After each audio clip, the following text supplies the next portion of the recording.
kemudian wiridul Imam Ali bin Abi Bakar As-Sakrani daripada kitab Syawarikul Anwar dan kitab Al-Zanzi. A'udzu billahi minasy syaithanir rajim. Bismillahirrahmanirrahim. Allahumma inni ihtajtu bi darbillah qulu ma syaa Allah tufduhu la ilaha illallah babu Muhammadur Rasulullah sallallahu alaihi wasallam saqafuhu la hawla wa la quwwata illa billah al-aliyyil azim. Fahaqqa bina bismillahirrahmanirrahim. Alhamdulillahi rabbil alamin. Ar-Rahmanir Rahim. Maliki yaumiddin. Iyyaka na'budu wa iyyaka nasta'in. Ihdinas siratal mustaqim. Siratal ladzina an'amta 'alaihim ghairil maghdubi 'alaihim waladdallin.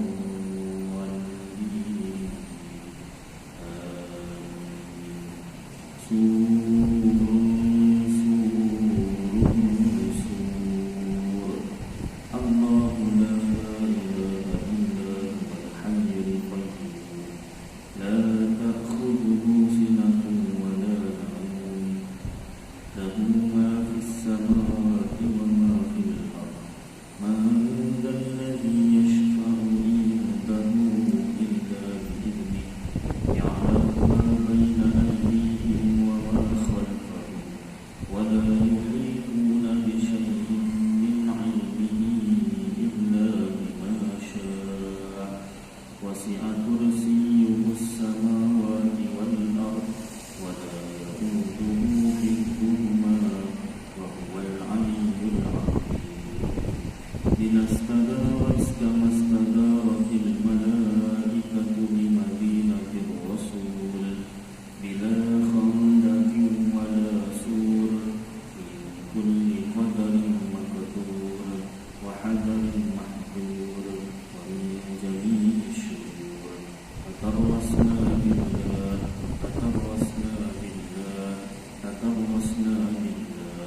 min aduwwina wa aduwwillah min saqi arshillah ila qa'i ardillah bi mi'ati alfi la hawla wa la quwwata illa billah al-'aliyyil 'azim. Azimatuhu la tanshaqqu bi mi'ati alfi la hawla wa la quwwata illa billah al-'aliyyil 'azim. San'atuhu la tanqati'u bi mi'ati alfi la hawla wa la quwwata illa billah al-'aliyyil 'azim. Allahumma in ahadun aradani bisu'in minal jinni wal insi wal wuhush min basharin aw shaytanin aw sultanin aw waswas fardud nazarahum fil ibas wa qulubahum fi waswas wa aydiyahum fi iflas wa awbiqhum min al-rijli ila ar-ra's la fi sabrin yajda' wa la fi jabalin yaqla' bi mi'ati alfi la hawla wa la quwwata illa billah al-'aliyyil 'azim. Sallallahu ala sayyidina Muhammad wa ala alihi wa sahbihi wa sallam. Alhamdulillahi rabbil alamin. Pengurusi masjid Masjidul Ghani yang dihormati Tuan Pengurusi Masjid yang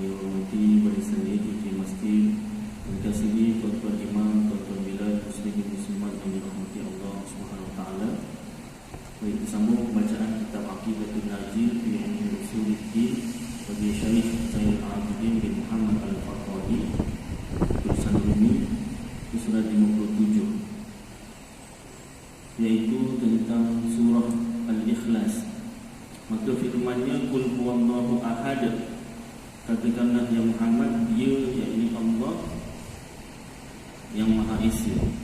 Itu menafikan kasratul, artinya banyak. Allah Ta'ala tidak banyak. Dan menafikan berbilang-bilang, Allah Ta'ala tidak berbilang-bilang. Kerana ahadun itu esa, tunggal, satu pada zatnya, pada dirinya, diri Allah. Dan esa, tunggal, satu pada sifatnya, sifat-sifat Allah. Dan esa, tunggal, satu pada af'alnya, yakni pada perbuatan Allah. Dan firman-Nya Allahus Samad, Allah tempat meminta pertolongan, itu menafikan kekurangan dan sedikit bagi Allah. Artinya tiada umum ta'alluqnya. Maknanya kalau kekurangan, ada sifat kekurangan atau sedikit, maknanya ta'alluq ataupun kuasa kehendak Allah itu tiada umum, tak menyeluruh. Menafikan itu. Dan firman-Nya lam yalid, dia tidak beranak, itu menafikan illah bagi wujud yang lainnya. Illah itu sebab atau kerana. Allah Ta'ala tidak beranak. Dan firman-Nya walam yulad, dan tidak diperanakkan, itu menafikan maklul, artinya dikerana akan Allah itu oleh yang lainnya. Allah Ta'ala tidak diberanak, dia bukan lahir daripada benda lain. Dan firman-Nya walam yakul lahu kufuwan ahad, dan tidaklah ada baginya kufuwan, serupa, sama, ahad, sesuatu pun. Itu menafikan syabih, penyerupaan yang dekat, dan nazir, penyerupaan yang jauh.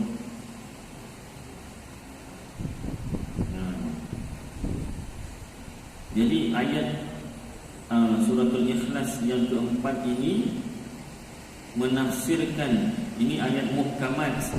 Ayat ini menafsirkan beberapa ayat Al-Quran yang mutasyabihat. Saya dah sebut banyak kali, tuan-tuan pun dah dengar banyak kali, bukan daripada saya je. Orang lain pun, tuan-tuan pun pernah dengar. Suagama dulu pun ada belajar.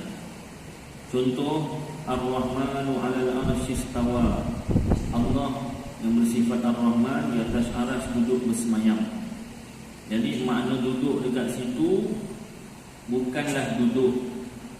Para sahabat menafsirkan ayat Allah atau istawa 'alal 'arsy ada, tapi maknanya bukan duduk di atas arsy. Maknanya apa? Serah pada Allah.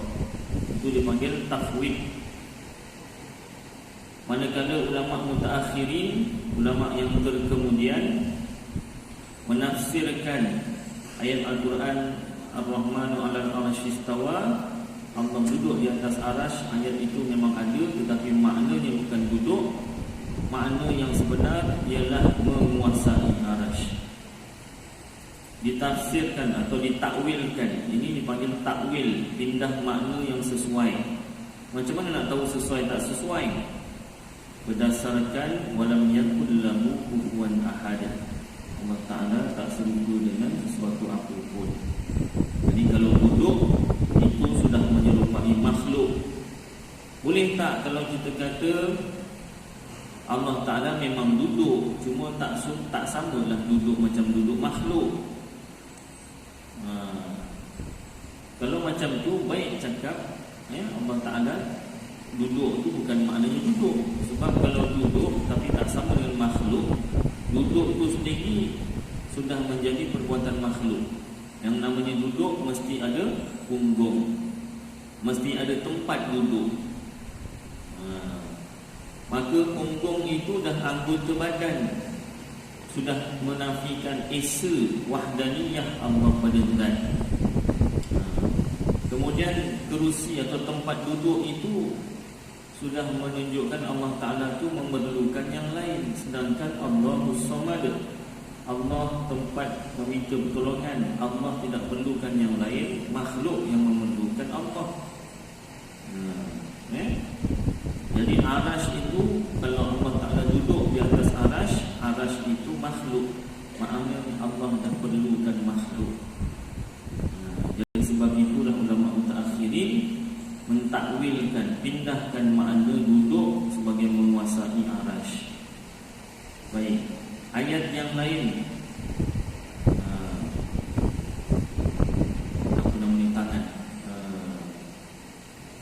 tangan Allah, yadullahi fawqa aydihim, tangan Allah di atas tangan mereka. Ayat yadullahi fawqa aydihim, yadullah memang ada. Para sahabat kata yadullah bukan bermakna tangan. Habis maknanya apa? Serah pada Allah. Tafwid. Tafwid. Ulama mutaakhirin mentakwilkan, pindah makna yang sesuai, iaitu tangan Allah di atas tangan mereka, kuasa Allah. Kuasa Allah di atas tangan mereka, ini makhluk. Berdasarkan ayat yang sama, walam yakul lahu kufuwan ahad, dan satu lagi ayat lain, laisa kamitslihi syai'. Kemudian ayat mutasyabihat, ayat Al-Quran mutasyabihat yang samar-samar, yang lain. Wa yabqa wajhu rabbika dzul jalali wal ikram, dan kekallah wajah Tuhan engkau yang mempunyai kemuliaan dan ketinggian dan kemuliaan. Wajhu rabbuka, wajah Tuhan engkau. Para sahabat mengatakan wajah itu bukan wajah. Bis maknanya apa? Serah pada Allah. Ulama mutaakhirin mentakwilkan, pindah makna yang sesuai, iaitu wajah Tuhan engkau, makna yang sebenar diri Tuhan engkau. Dan kekallah wajah Tuhan engkau, yang ini, dan kekallah diri Tuhan engkau. Berdasarkan ayat Quran yang sama, walam yakul lahu kufuwan ahad, dan laisa kamitslihi syai'un. Begitu juga hadis. Kalau tadi ayat Al-Quran, hadis ada yang mutasyabihat juga, yang samar-samar. Contoh, Allah Ta'ala turun ke langit dunia 1/3 malam, boleh bergerak seolah-olah dari atas ke bawah. Kalau memang betul Allah turun dari atas ke bawah, akan timbul persoalan. Itu bumi itu bulat kan, kat mana, bahagian mana? Kat bahagian mana, benua mana? Senang cerita, negara mana lah. Kalau andai katalah dijawab Malaysia. Oh, Malaysia 1/3 malam. Baik. Nanti Malaysia dah siang, dah subuh. Nanti dekat Arab pula subuh, apa, 1/3 malam. Lepas Arab dah 1/3 malam, Arab dah subuh, nanti tempat lain mana pula? Eropah pula 1/3 malam. Jadi maknanya Allah Ta'ala tak naik-naik lah kat dunia dia, kat bumi. Jadi timbul persoalan kat situ. Kan bumi kan berputar. Jadi tak sesuai dimaknakan Allah turun ke langit dunia 1/3 malam tu memang Allah yang turun. Tidak sesuai. Hadis tu betul, Rasulullah ucapkan, tapi hadis bukan satu. Dan ayat Al-Quran juga ada. Hadis saling mentafsir, ayat Quran juga saling mentafsir. Jadi oleh para sahabat memaknakan hadis tersebut, tafsir bersama macam lebih kurang macam Quran tadi. Oleh ulama mutaakhirin disyarahkan. Kalau hadis tak panggil tafsir, dipanggil syarah. Jadi syarah hadis tersebut saya pernah bacakan daripada kitab Bahrul Madhi. Itu kitab syarah hadis. Syarah hadis, hadis-hadis Tirmizi, Imam Tirmizi. Siapa pengarang kitab tu? Pengarang Qamus Al-Marbawi, iaitu Syekh Muhammad Idris Al-Marbawi, orang Merbau, Perak. Ada orang Perak sini. Tak sekolah angkat tangan, macam tu kan. Pasti tak sesuai lah. Ustaz buat itu macam budak sekolah. Petang siang mengajar sekolah, dia buat macam budak sekolah. Dia tak tahu dia paling muda dalam masjid ni, kan? Baik, gurau tuan ya. Kenapa? Kalau tak gurau nanti ngantuk.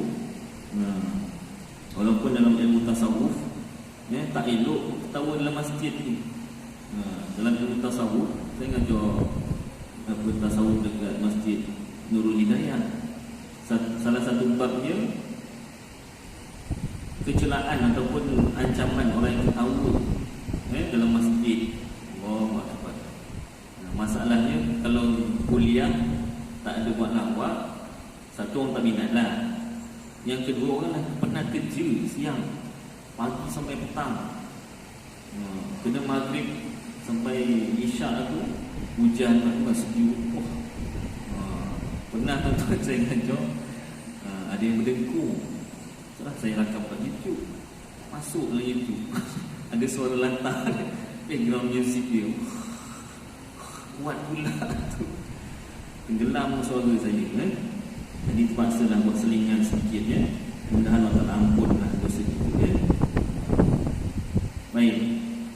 Jadi apa balik semula cerita ni tadi, hilang pula di pangkalnya hilang. Maaflah. Syarah hadis. Jadi hadis tersebut maknanya bukanlah Allah Ta'ala turun, rahmat atau malaikat Allah yang turun. Itu kata Syekh Muhammad Idris Al-Marbawi, orang Merbau. Dia syarah hadis bahasa Melayu, tulisan Rumi, Jawi lah. Ada 22 juzuk. Baik. Banyak lagi lah tuan-tuan. Jadi maknanya kita kena ingat ayat Quran. Kalau kita nak memahami ayat Quran, wajib rujuk kitab tafsir. Tak cukup dengan terjemah, tak cukup dengan kitab terjemah. Sebab kitab terjemah ni dia alih bahasa saja. Al-Quran tu bahasa Arab. Kita wajib memahami Al-Quran tu dengan bahasa Arab juga. Tapi kalau lemah macam saya tak pandai Arab, maka kita beli kitab terjemahan tafsir Al-Quran. Bukan terjemahan Al-Quran, terjemahan tafsir Al-Quran. Contoh macam Masjid Kampung Pokok Baru dekat Masai sana, Pasir Gudang. Ada orang wakafkan kitab terjemahan tafsir Ibnu Katsir. Saya selalu juga bacakan kitab tafsir dekat masjid. Baik, sambung. Walaupun pendek, walam yakul lahu kufuwan ahad, tapi ayat itu yang menafsirkan ayat-ayat mutasyabihat yang lain. Baik, sambung tajuk seterusnya, wahdaniyah dan keterangannya. Dan kata musannif, kata pengarang kitab Ummul Barahim, iaitu Syekh Sanusi, wal wahdaniyatu ay la thaniya lahu ta'ala fi dhatihi wala fi sifatihi wala fi af'alihi. Artinya yang keenam daripada sifat yang wajib bagi Allah Ta'ala itu wahdaniyah. Artinya esa, tunggal, satu pada zatnya, dirinya. Dan esa, tunggal, satu pada sifatnya. Setiap sifat Allah tu esa. Dan esa pada perbuatannya, tunggal, satu pada perbuatannya. Maknanya perbuatan Allah Ta'ala tu bukan memang tak berbilang-bilang, satu je, tidak. Maknanya apa nama ni,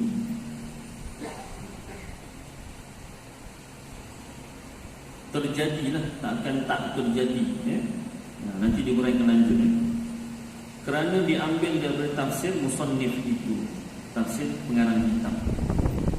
Baik, kita pergi satu persatu. Dan diketahui daripada demikian itu bahawa segala bahagi wahdaniyah itu tiga. Jadi wahdaniyah ni esa Allah Ta'ala. Tak dinamakan mengesakan Allah kecuali dalam hati kita percaya Allah tu esa pada zat, sifat dan perbuatan. Tiga-tiga. Kalau kita cuma percaya Allah Ta'ala tu esa pada zat sahaja, belum cukup mengesakan Allah. Kalau satu orang, kita lah satu orang mengesakan Allah pada zat dan sifat sahaja, tak cukup mengesakan Allah. Dia perlu mengesakan zat, sifat dan perbuatan Allah. Tiga perkara ni, percaya dalam hati Allah itu esa pada tiga perkara, barulah dinamakan mengesakan Allah. Baik, pertama wahdaniyah pada zat, esa tunggal satu pada zat. Dan maknanya ketiadaan bersusun pada zat seperti berjisim yang menerima bahagi. Diri Allah itu bukan terdiri dari sebarang susunan. Contoh macam manusia lah, macam kita senang. Kita punya badan ni terdiri daripada kepala, tangan, kaki. Cuba kalau kita nampak orang tak ada kepala, kalau orang ustaz tu hantu, kan? Maknanya mesti ada susunan lah. Mesti ada susunan. Allah Ta'ala tidak terdiri dari sebarang susunan. Dan tiada pula bagi seorang zatnya seperti zat Allah. Dan tiada pula jawharul farad. Tak ada satu pun zat lain yang sama seperti zat Allah, yang tak bersusun. Dan tiada pula jawharul farad. Jawharul farad tu apa? Apa nama ni? Satu komponen yang paling kecil yang tak boleh dibahagi lagi. Kalau kita belajar sains, kita panggil atom lah. Tapi atom tu pun ada nukleus dengan proton lagi tu. Salah satulah proton atau neutron. Itulah jawharul farad. Mana tak boleh bahagi lagi dah. Dan tiada kita ketahui akan hakikatnya. Macam mana Allah Ta'ala tu tak terdiri daripada susunan? Kita tak tahu hakikatnya. Jangan difikirkan. Hingga di akhirat sekalipun, akhirat pun kita tak tahu. Tak kala melihatkan dia oleh segala orang yang mukmin. Masa kita orang mukmin akan melihat Allah Ta'ala di akhirat, iaitu bukan dengan mata tapi dengan seluruh tubuh. Kita melihat Allah Ta'ala di akhirat dengan seluruh tubuh. Kita akan melihat Allah, Tuhan kita, yang menjadikan kita. Orang putih kan ada buat cerita, dia nak cari siapa pencipta dia. Jadi dia pergi mana? Dia pergi angkasa lepas. Jumpa apa? Jumpa matahari. Matahari. Kapalnya semua nak musnah, nak jahanam. Dia tetap nak pergi. Pergi ke matahari. Dah selesai ceritanya gitu je, habis gitu. Pengarah dia pun tak tahu nak buat akhir ending macam mana. Gitu je lah. Nak cari siapa, who is the creator, kan? Who create us, siapa yang cipta kita. Nak cari pencipta sampai ke angkasa lepas, sampai menuju ke matahari. Jumpa tak? Matilah. Jumpa apa mati? Tak dapat jawapan. Ceritanya pun habis gitu. Itu pun cerita je. Pencipta kita Allah. Dalam agama Islam ada jawapannya. Baik, jadi di akhirat kita percaya, kepahaman Ahlussunnah wal Jamaah, Asy'ariyah Maturidiyah percaya di akhirat kita dapat melihat Allah, tetapi bukan dengan mata, tetapi dengan seluruh tubuh, termasuk mata lah. Dengan seluruh tubuh. Macam mana tak tahu. Nabi Muhammad sallallahu alaihi wasallam yang Mi'raj, Isra tu kat bumi, Mi'raj tu bertemu dengan Allah Ta'ala secara langsung tu. Bila turun ke bumi semula, sahabat-sahabat tanya Allah Ta'ala tu macam mana, tak dapat nak diceritakan. Tak serupa dengan makhluk. Benda boleh cerita ni yang sama dengan makhluk. Contoh, orang tanya, kau pernah nampak hantu? Pernah? Macam mana hantu? Hantu ni macam ni, dia macam manusia juga, tapi dia boleh terbang. Ada tapi lah. Dia macam manusia juga, tapi mata dia merah. Contoh, dia macam manusia juga, tapi tak ada kepala. Ada lagi macam tu, ada lagi lah nak cerita tu kan. Walaupun tak sama persis macam manusia, tapi ada macam lagi. Kalau Sundan Bolong pula, dia macam perempuan tapi rambutnya panjang. Kalau orang Jawa kata Gondorowo, bunyi aja dah seram. Gondorowo bunyinya dia dah seram. Dia jumpa, nak jumpa lah. Ada orang nak jumpa hantu? Ada. Minta nombor ekor. Ya Allah. Pasal tu kalau jumpa malaikat, mana dapat nombor ekor. nak jumpa hantu. Dia nak jumpa syaitan lah. Jadi dia nak jumpa syaitan, dia buat macam mana? Dia pergi kat kubur. Dah betul lah tu ceritanya. Pergi kat kubur. Malam pertama tak jumpa. Jadi tanya orang lain, aku nak jumpa syaitan tak dalam ekor, tak jumpa lah. Kau pergi waktu bila? Waktu zuhur. Nak pergi kat kubur, nak jumpa syaitan waktu maghrib. Oh, dia pun pergi waktu maghrib kat kubur. Tak jumpa juga dia pun. Tak jumpa lah. Kau ada buat apa-apa tak? Ada. Buat Quran kecil. Buat Quran kecil. Tak payah buat apa-apa. Waktu maghrib kat kubur tak payah buat apa-apa. Jangan buat Quran kecil. Syaitan tak datang lah. Baru jumpa. Dapat 2 ekor? Dapat.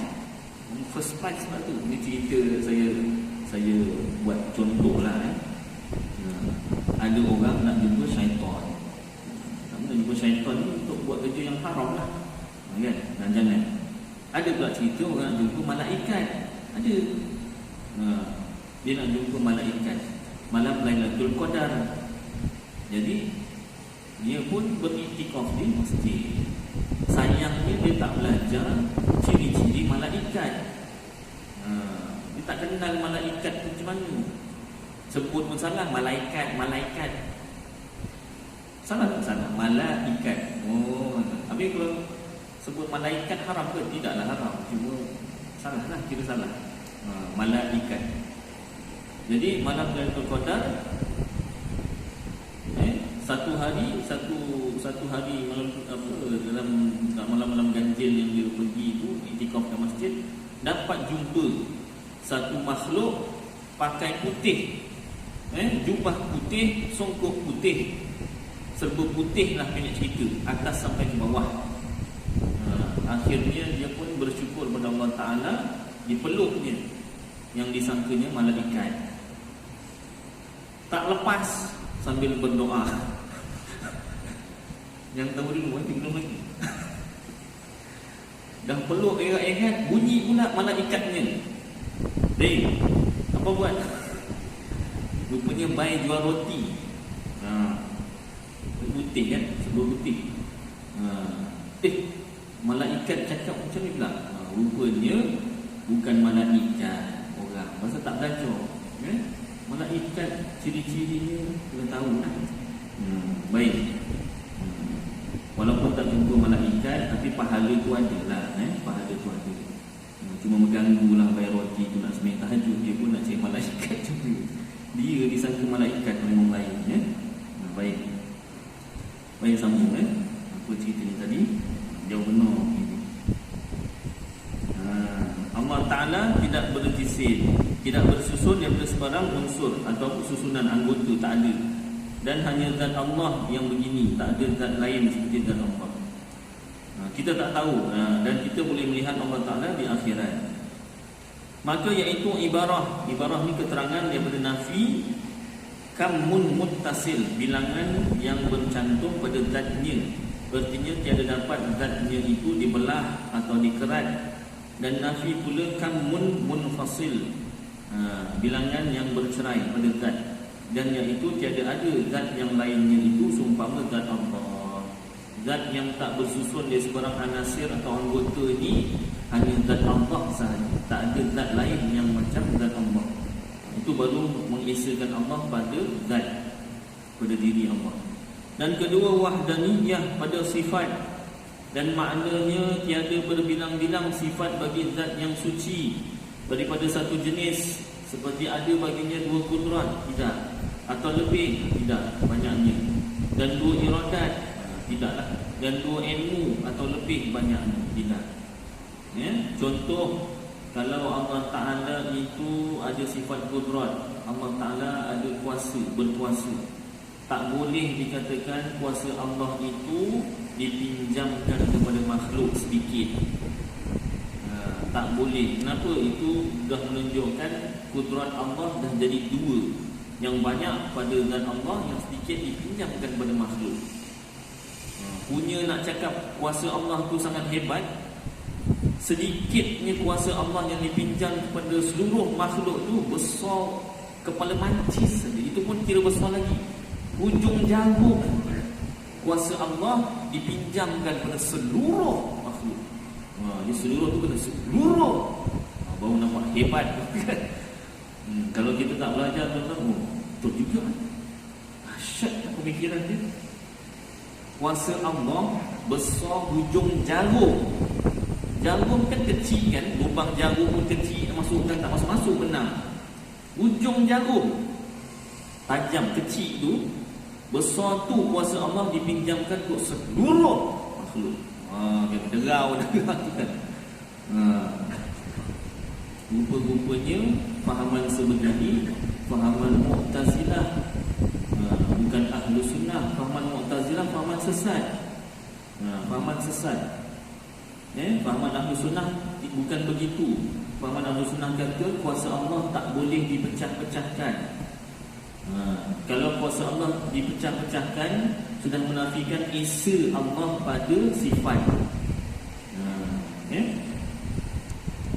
Baik. Atau dua iradat. Allah Ta'ala punya kehendak, ada dua. Contohnya Allah Ta'ala takdirkan si A ni sekian-sekian, miskin contohnya. Tetapi rupa-rupanya makhluk ni nak berdoa, berusaha, bekerja keras dan sebagainya, seolah-olah makhluk ni mengubah takdirnya. Kehendak Allah tu dia ubah berdasarkan ayat Al-Quran. Berdasarkan ayat Quran, Allah tak mengubah nasib satu kaum, melainkan kaum itu mengubah nasibnya sendiri. Masyhur ayat. Masyhur ayat ni digunakan biasanya untuk motivasi lah, supaya rajin, sungguh-sungguh. Rupa-rupanya dari segi tauhid, kalaulah kita ni boleh mengubah nasib kita sendiri, makhluk ni boleh mengubah nasib makhluk sendiri, maknanya sifat iradat Allah itu, sifat berkehendak Allah, sifat menentukan nasib makhluk sudah tersasar, tak jadi. Allah takdirkan lain, jadi lain pula. Itu bukan fahaman Ahlus Sunnah wal Jamaah. Fahaman Ahlus Sunnah wal Jamaah yang ini takdir tak berubah. Kalau dia berdoa, dia berusaha, rajin, bersungguh-sungguh sekalipun, itu dah masuk dalam takdir. Allah Ta'ala takdirkan dia miskin, dia berusaha, dia berdoa, dia kerja siang malam, grab food, food panda, apa lagi, Lalamove, macam-macam semua. Contohnya lah. Kaya, pemandu grab driver, gaji +11,000, contohnya kan. Kaya, itu dah masuk dalam takdir. Tapi kan takdir ni ada qada' mubram dan qada' mu'allaq, Ustaz. Wow, dahsyat. Dia tahu pembahagian qada' mubram dan mu'allaq. Betul sebutannya tu, qada' mubram dan qada' mu'allaq. Ada qol-qolah kan. Qada' mubram ni, Ustaz, yang tetap tak berubah. Qada' mu'allaq yang boleh berubah, Ustaz. Dia terangkan pula. Dalam kitab ada penerangan tuan-tuan. Qada' itu berbahagi pada dua, qada' mubram dan mu'allaq. Qada' mubram ni dah tetap. Contohnya si A, mana dengan si A lah, seseorang lah. A tu kan kena nama orang juga. Mana ada orang nama A, Ustaz? Contoh A galak, kan ada A depan kan, jangan sebut A lah. Seseorang mati pada 31 Ogos, contohlah. Kenapa 31 Ogos? Guru saya selalu beri contoh macam tu, ikutlah. Seseorang mati pada 31 Ogos, itu qada' mubram, tetap tak berubah, Ustaz. Dia terangkan. Qada' mu'allaq ni, dia mati dilanggar lori. Itu boleh berubah, Ustaz. Barangkali bukan dia dilanggar lori, dia yang melanggar lori. Lori itu berhenti, dia yang langgar. Itu yang boleh berubah, Ustaz. Jadi maknanya takdir ni ada yang boleh berubah, ada yang tak berubah, Ustaz. Dalam kitab Fathul Majid ataupun Tuhfatul Murid. Kitab Tuhfatul Murid. Wa amma mubram wa muallaq. Adapun qada' mubram dan muallaq itu kesemuanya mubramun. Adapun dari segi zahir pada pandangan mata kasar ataupun di lauh mahfuz atau pada pengetahuan malaikat yang menulis suratan amal, seolah-olah ada qada' mubram yang tetap dan ada qada' muallaq yang boleh berubah. Di sisi ilmu Allah Ta'ala tak ada yang berubah, semuanya mubram, semuanya telah tetap. Satu orang mati pada 13 Ogos itu tetap. Dia mati dilanggar lori atau dia yang melanggar lori, itu pun dah tetap, takkan berubah. Ya, saya 3 minit. Baik. Jadi esa Allah Ta'ala pada sifat, ya, pada contoh tadi sifat iradat. Maknanya sifat iradat Allah berkehendak ataupun menentukan nasib makhluk itu tak berubah.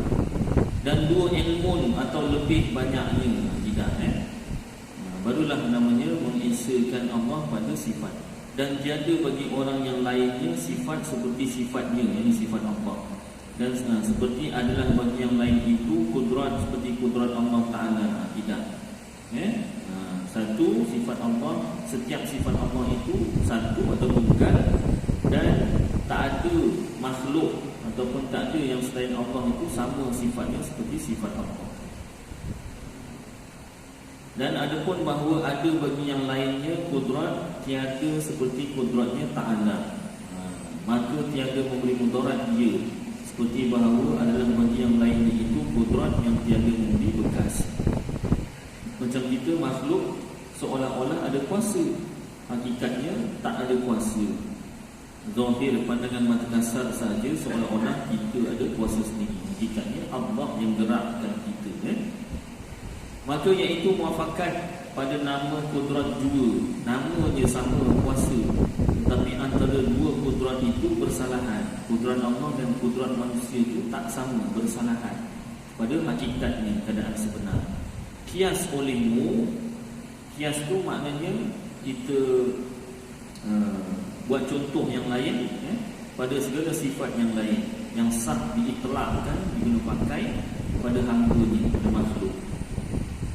Maka iaitu ibarah ataupun keterangan daripada nafi kamun muttasil, bilangan yang melekat atau bilangan yang pada sifat Allah itulah, pada sifat, dan iaitu berbilang-bilang bagi zat, berbilang-bilang sifat bagi zat muqaddasah yang suci daripada jenis yang satu, seperti barang yang telah lalu sebutnya. Dan ibarah keterangan daripada menafikan kamun munfasil, bilangan yang bercerai pada sifat, dan iaitu subut, iaitu wujud ada sifat bagi yang lain daripada Allah seperti sifat Allah Ta'ala, seperti yang telah lalu sebutnya. Barulah namanya mengesakan Allah pada sifat. Setiap sifat Allah itu tidak berbilang, dan tak ada selain Allah yang bersifat seperti sifat Allah. Itu baru mengesakan Allah pada sifat. Dan yang ketiga, wahdaniyah pada perbuatan, iaitu esa Allah Ta'ala pada perbuatan. Dan maknanya tiada thubut, ini tiada ada fi'il, ini perbuatan bagi yang lain daripada Allah Ta'ala, dan tiada bersekutu yang lain daripada Allah bagi Allah pada perbuatan. Baik, maka iaitu jadi kita akan sambunglah wahdaniyah pada perbuatan ni akan datang insya-Allah. Jadi dah dua esa Allah pada zat dan juga sifat. Mudah-mudahan apa yang kita baca bersama dan dengar bersama jadi nafah bagi kita tuan-tuan. Mudah-mudahan dapat kita amalkan dan sampai-sampaikan insya-Allah. Qul qawli hadza wa astaghfirullahaladzim li wa lakum wa li sa'iril muslimin wal muslimat wal mu'minina wal mu'minat fastaghfiruhu wa ya fawzal mustaghfirin wa ya najatat taibin. Sallallahu tabaraka wa ta'ala ala khairi khalqi sayyidina maulana Muhammad wa ala alihi wa sahbihi wa baraka wasallam. Subhana rabbika rabbil izzati amma yasifun, salamun ala al mursalin.